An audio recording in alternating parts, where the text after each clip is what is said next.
Salam hörmətli dostlar. Biz həmişə olduğu kimi yenə də yeniliklər eləyirik, həmişə olduğu kimi. Biz əvvəlcə bunu yonmuşduq. Yəni bizim əvvəlcə bacardığımız bu idi.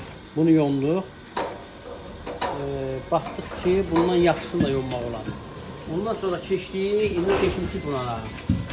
Təzə qəşəng bir balaca layihəmizdir. Əl işimizdir. Əl işimiz deyəndə ki, biz də bunu CNC dəzgahlarında yonuruq, əllə döyür. Burada heç bir əl işi yoxdur.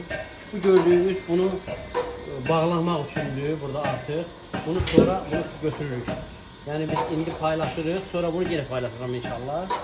Bu belə. Bunun hər bir detalı öz yerində gözəl və keyfiyyətlidir.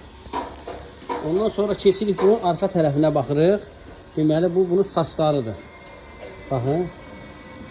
Görün nə gözəl çıxır. Saçları.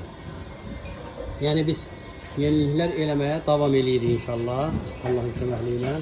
Bu da bizim tıraş leyinlərimizdir. Tıraş leyinləri çox paylaşmışıq. Bu üç tərəfli tıraş leyini hamı yona bilmir. Yəni əllə yonmaq olar, amma aparatda deyirəm. Bu da bizim balyaslarımızdır. Buyurun, gəlin, baxın, bəyənin. Bizim də baxış sayımız çoxalsın. Gözləyirik yollarınızı inşallah.